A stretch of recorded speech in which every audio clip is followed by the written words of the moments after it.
that long day behind you. Good times lie ahead. With company worth keeping, that'll bash a smile on your head. Come on in, the door's open, you'll find just the finest folks here. Pull up a chair, grab a drink, and lend our stories your ear. Cause we're the talk the tavern. Here you're always welcome.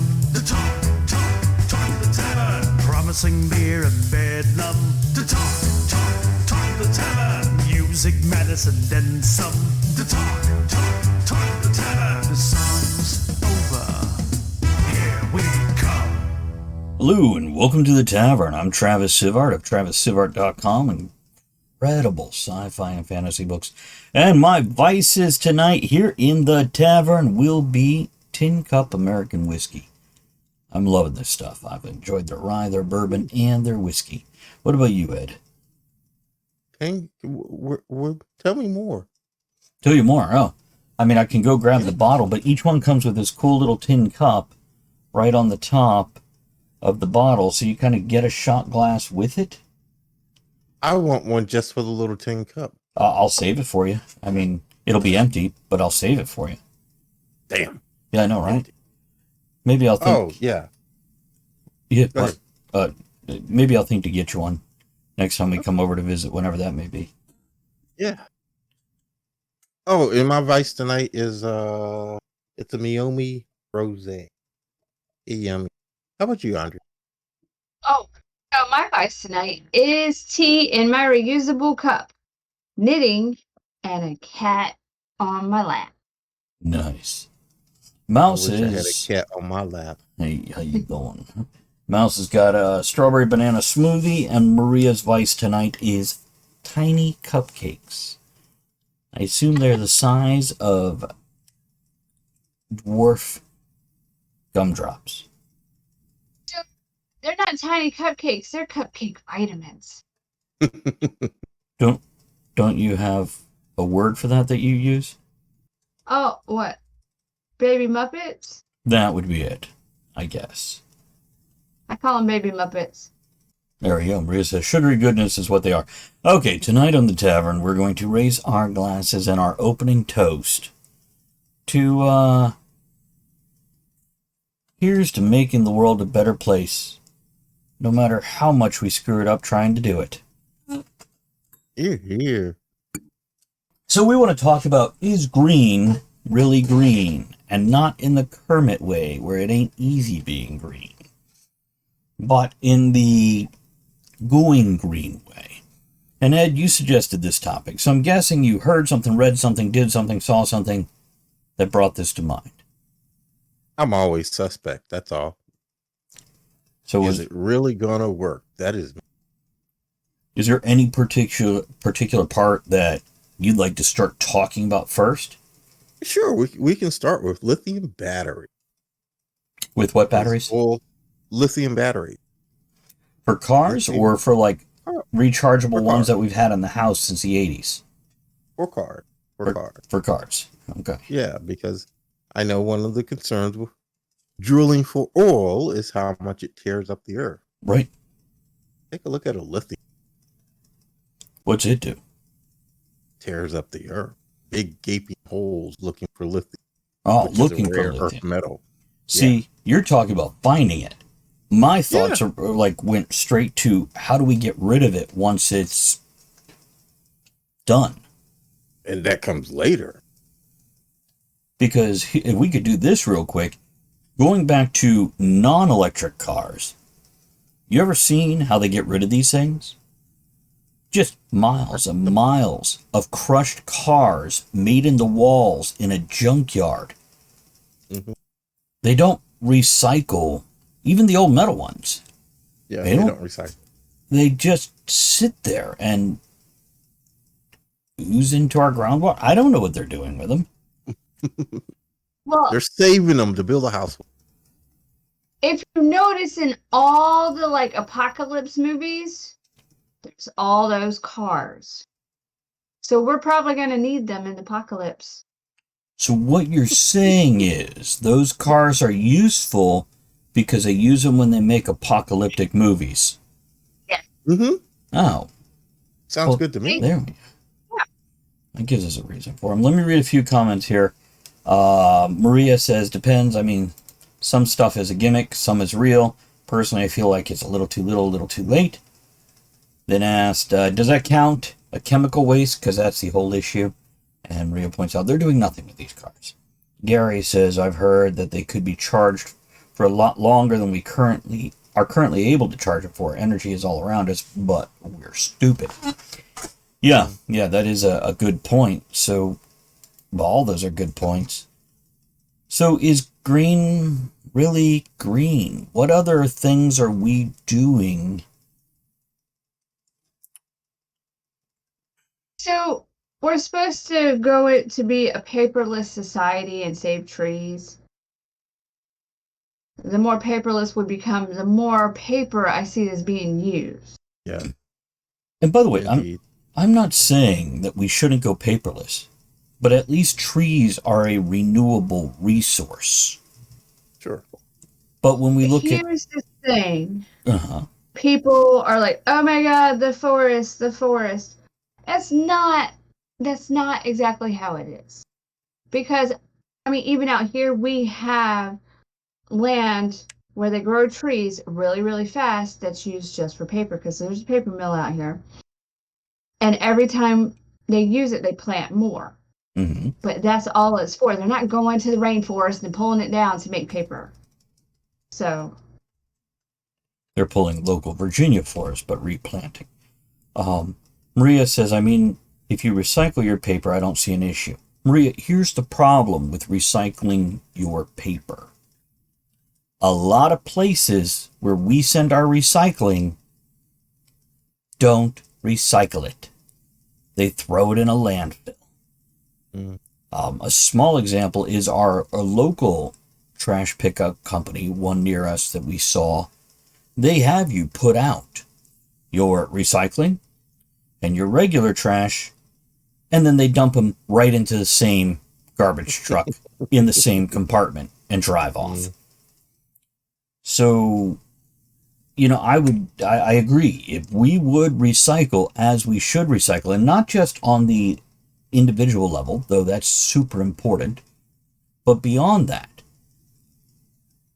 I mean, a lot of times the recycling, it's paid to be put onto barges and taken overseas somewhere. Out of sight, out of mind, I guess. We things that recycle. really. Oh, Oh, I'm go ahead. sorry, Andrew. Go ahead. So one of the things that really bothered me when I worked in retail, big box stores, the amount of paper and cardboard and trash, and not all of that is recyclable. So that's it. We recycle a lot of paper ourselves because we burn a fireplace, which isn't exactly green, okay, but we make paper logs out of it. Any boxes or so forth that we receive a package in, we use it as fire start. We don't throw away paper in our try to cut down on its use by using diapers instead of paper towels or whatever or what have you, napkin, something we can wash. Well, we use a lot of diapers, especially with cast iron and everything. Okay, to be clear for everybody out there, Ed is referring to cloth diapers as a cleaning towel. Yeah, as a cleaning towel. But he is getting to that age where it may have other uses soon too. Not quite. So, yeah, just to clarify, he's not talking about, Pampers. And he's talking about... I'm like, what? Although I hear if you let it dry, it makes a good fire starter as well. That makes sense. I know in the 70s, before disposable diapers became all the rage, cloth diapers had 1,000,001 uses. Mm-hmm. Like waxing your car. Nothing better than a cloth diaper to do that. Apparently cleaning cast iron, which I didn't know. So, yeah, apparently that type of material. Maria says, same as Canada. I think it's all across Canada. It could just be Nova Scotia.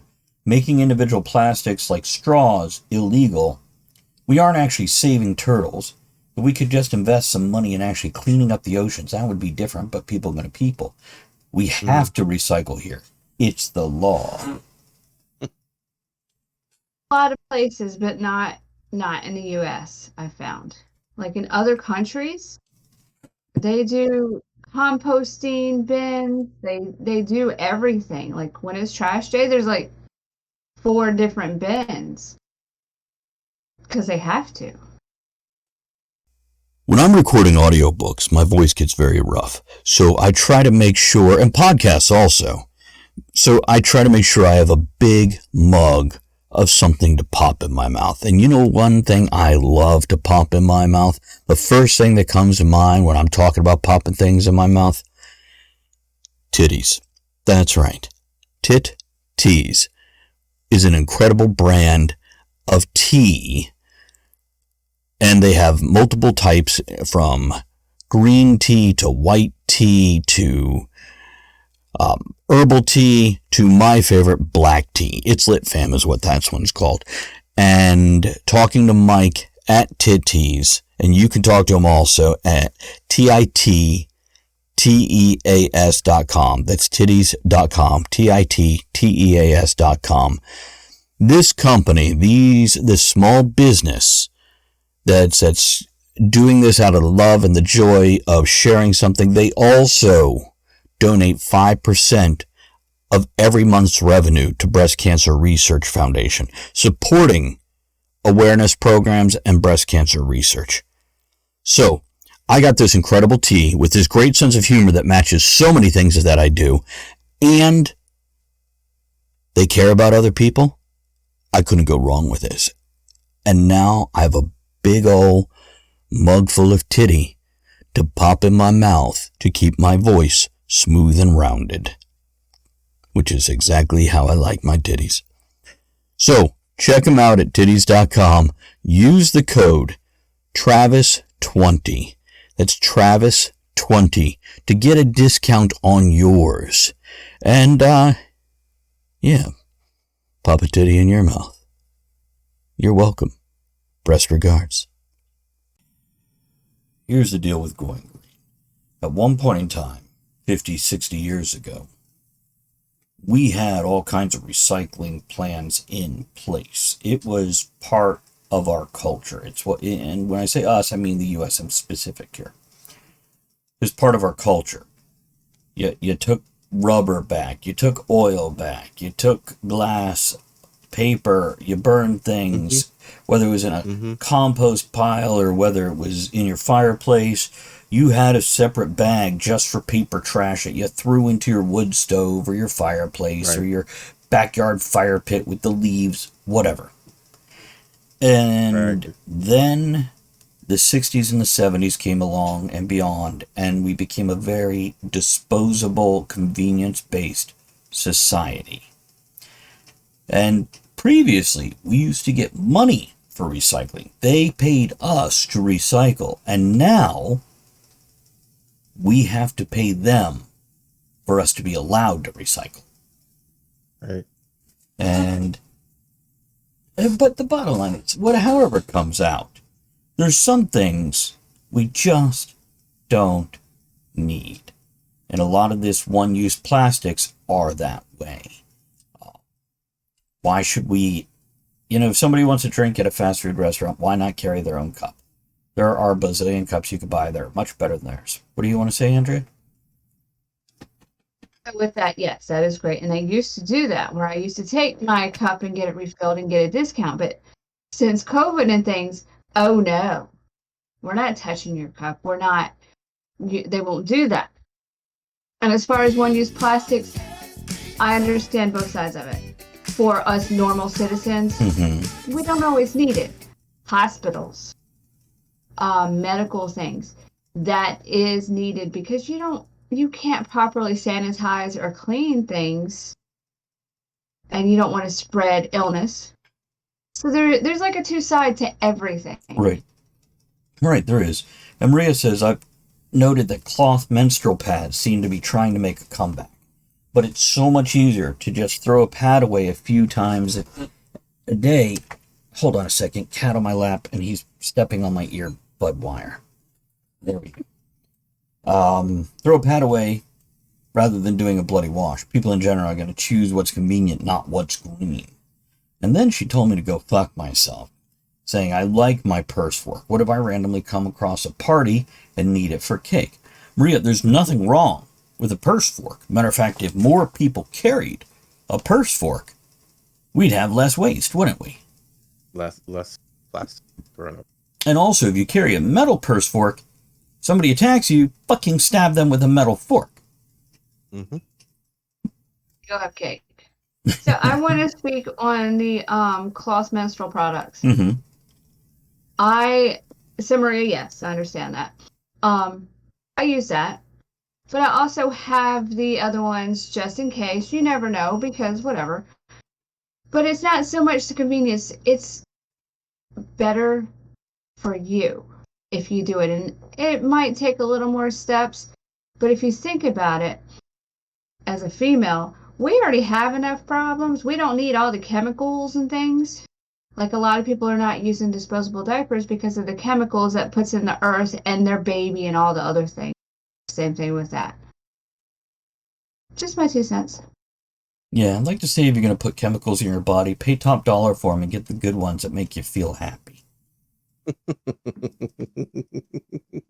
But also, when you look at these things, originally they build these items on convenience.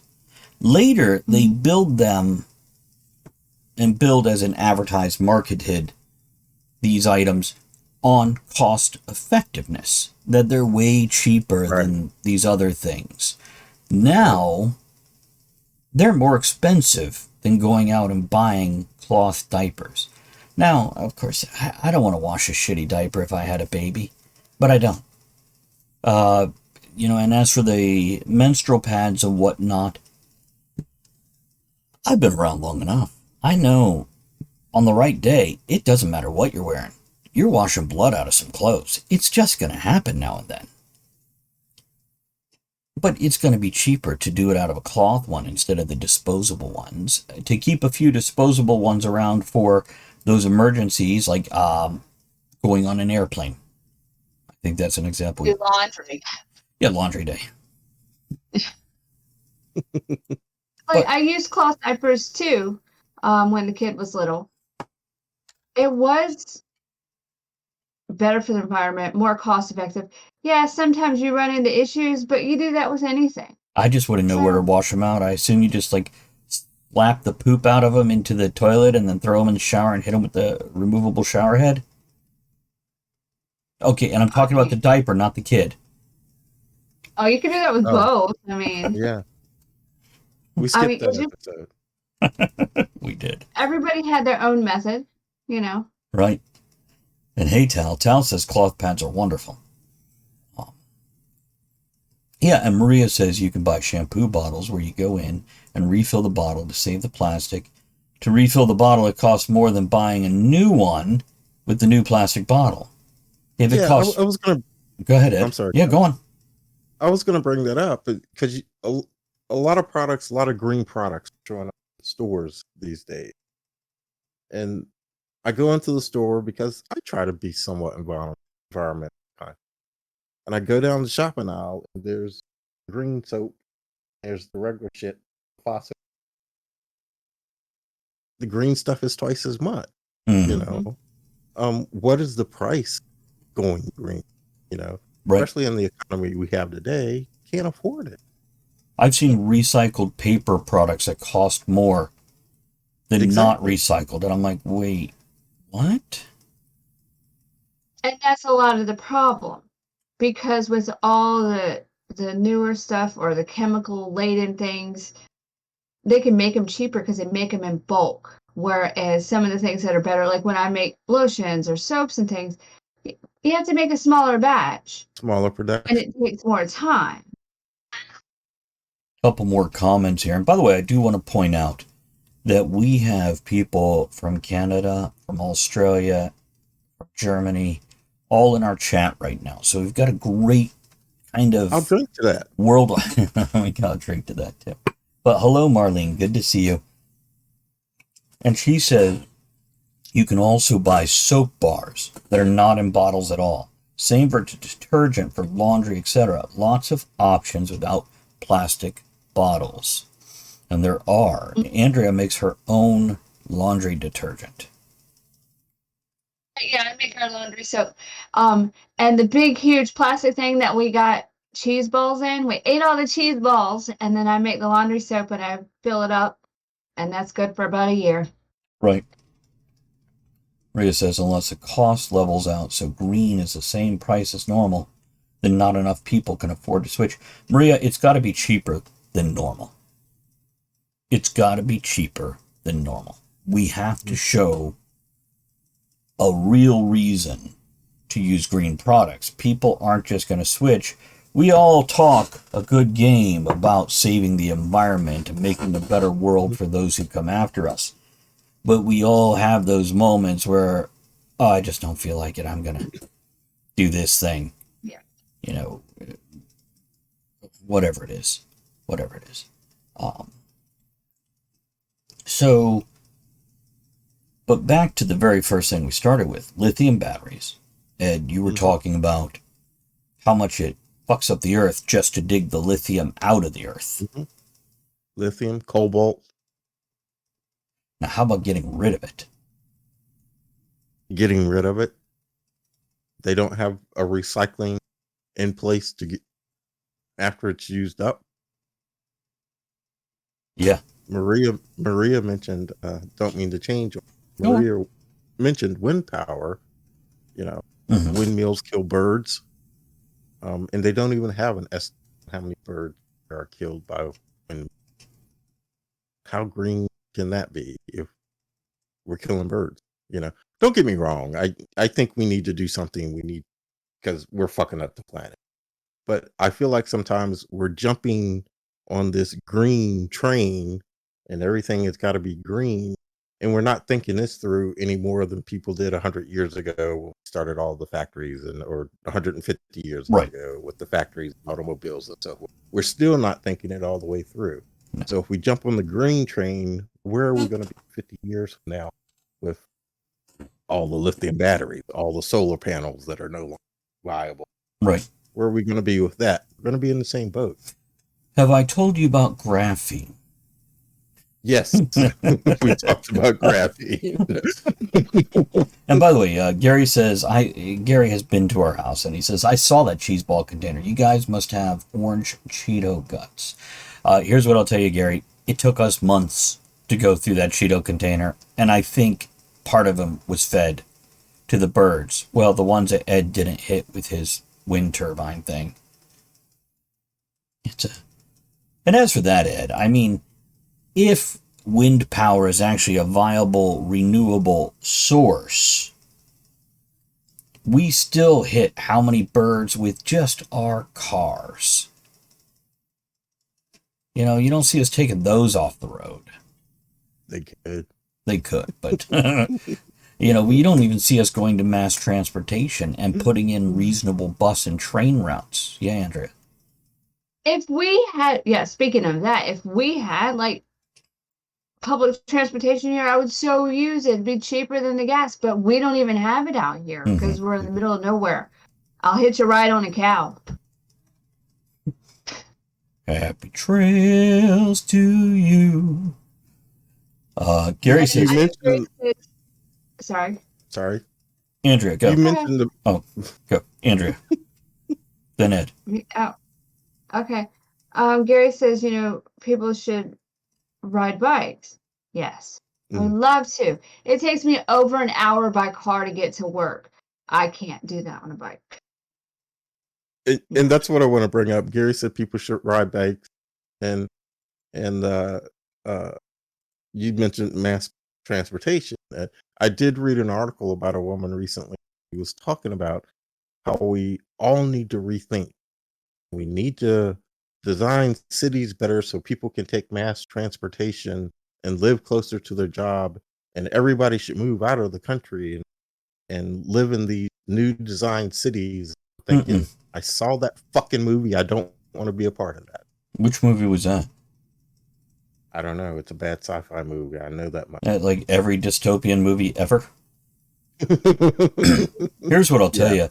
There are studies done about when you have a certain amount of people in a certain amount of square mileage or kilometerage, whatever, the human brain fights against it. It rebels against it. And we start getting we get psychological issues. So yeah, it's not healthy to be crammed into cities long term. It's just, we're still an animal that needs, there is stress too, Gary. Let me read a few comments here so nobody thinks we're ignoring them. Maria says, I feel like we need to figure out how to use limitless resources instead of limited ones. It's renewable resources, to use the other term. There is only so much lithium in the world. There's only so much coal. However, things like solar and wind should always be around, would have an easier impact on the earth. Hello to Rachel. Thank you for popping in. Marlene says, thinking of pricing, it would be good for us to eat less meat.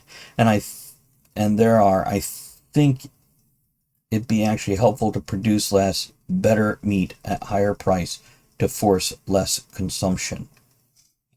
No. I'm a fucking carnivore through and through.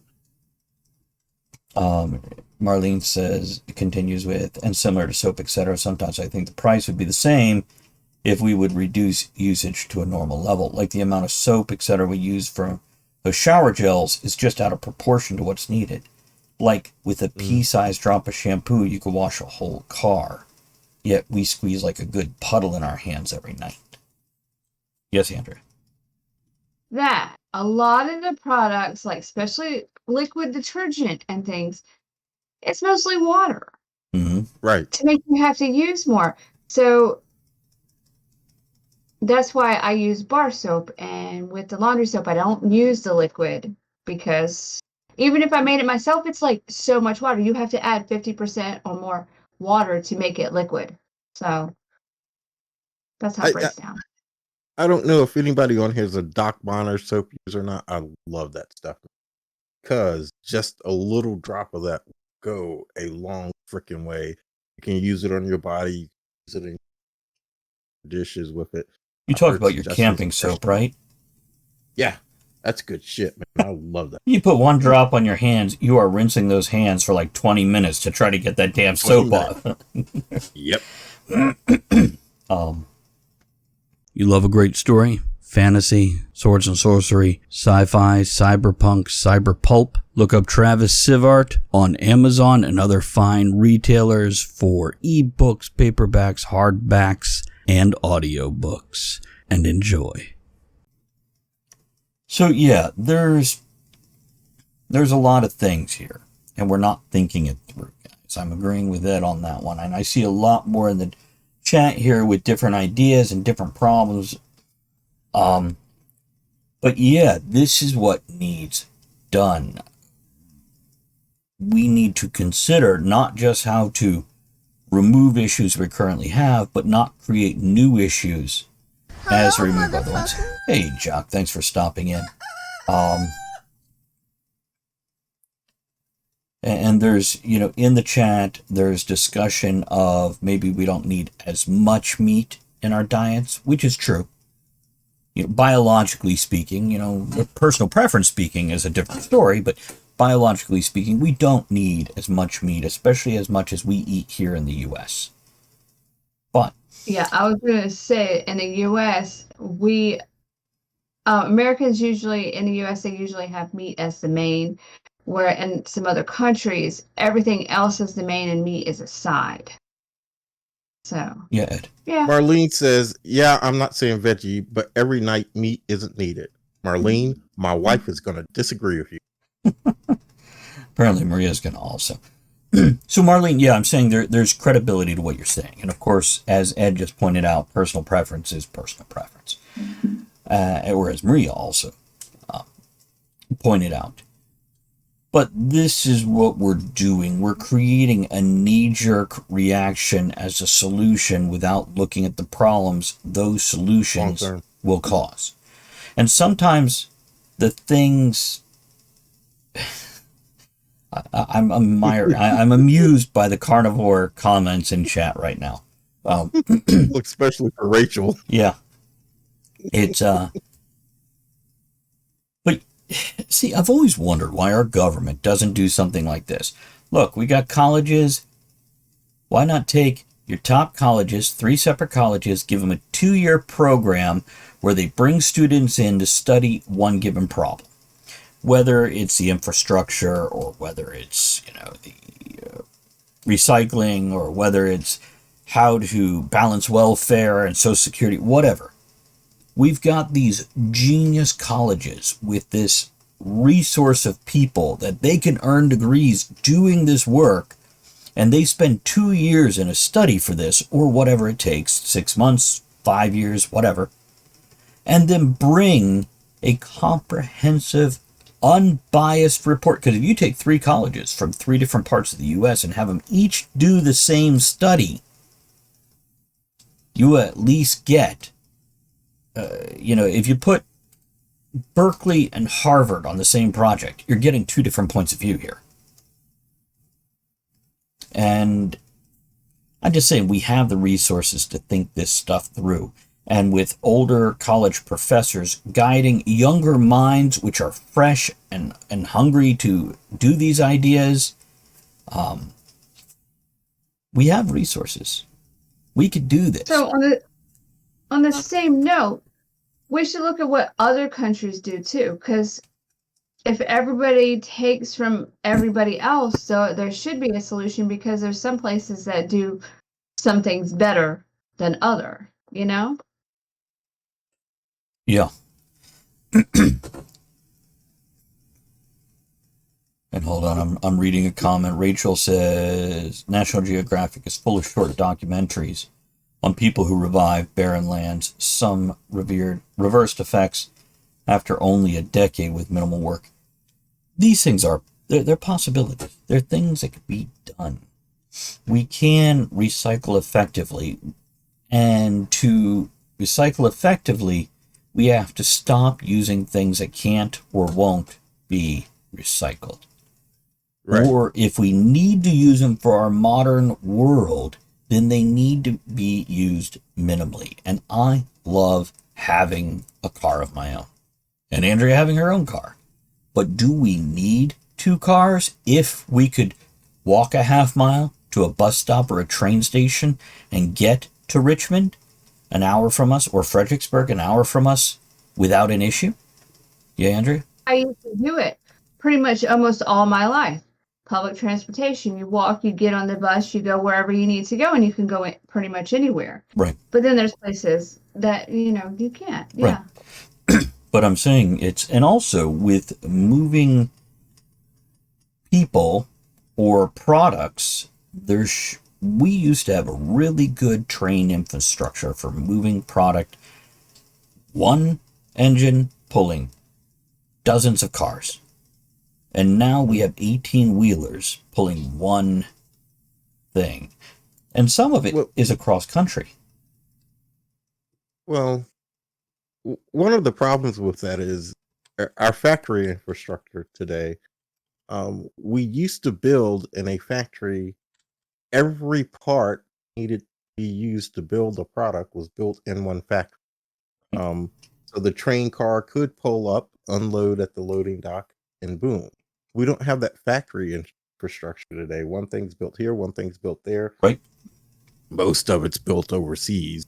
So we don't have the same factory infrastructure today. I'm not making no excuse, but that is that's something else we could look at, Ed. And this is, again, the bigger picture. The world economy as opposed to individual country economy, and working together with each other. So, yes. Rachel's saying bring back trains, and hear her out. Nuclear trains. She's not wrong, though. She puts naval ships are powered by a nuclear reactor, and those things are out at sea, prime target for tampering. So, yeah, there's... I also... Look, guys, go grab my book, Silver and Smith Chronicles. there is a lot of my ideas on how to fix infrastructure into play. Now, corporations are still massive monsters who are out to control the world, blah, blah, blah. Don't get me wrong, it's interesting. But I also went forward and put forward here's, if good infrastructure existed, how you can get around. If we looked into alternate things, graphene is all over the place in those books. As well as magnetic propulsion, and not just in trains and cars, but in personal one-person vehicles as well as flight and whatnot. So there are options out there, but to create more problems or just a different set of problems as a solution, that's not a real solution. Isn't the answer. No. And what we're going to end up doing is breaking shit so bad, we will go back to the Bronze Age. Mm-hmm. We will go back to horse and buggy, chopping firewood, and if we're lucky, able to forge steel, but probably forging copper, tin, and other soft Oh my metals. God. Where are we going to put a horse?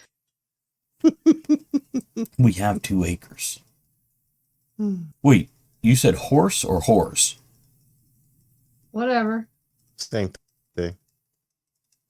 No, one it's legal to have sex with. The other one, you get on a list for that shit. Oh my God. Okay, let's raise a glass to hopefully our species. Thank you, Gary. Gary says horse stables. It's called a pinfall. Raise a glass to hopefully our species don't continue to be the dumbasses we have been historically and modernly, and we can pull our heads out of our asses and find real solutions instead of more problems. Here. It's a long toast. It's a big wish. Mm-hmm. Ed, any closing thoughts on this? No, we've said it pretty good throughout the whole. Andrea, you got anything? Reuse, recycle, go green. What about repurpose? No repurposing? We're just going to reuse and recycle, no repurpose? You're a monster. Anyhow, thanks for joining us, guys. Make sure you recycle this show and send it off to some other friends so they can watch it too. It costs you nothing, and it saves them a lot of bitching on their own, because we did it for them. So we'll see you on the next tavern. Here's to all y'all.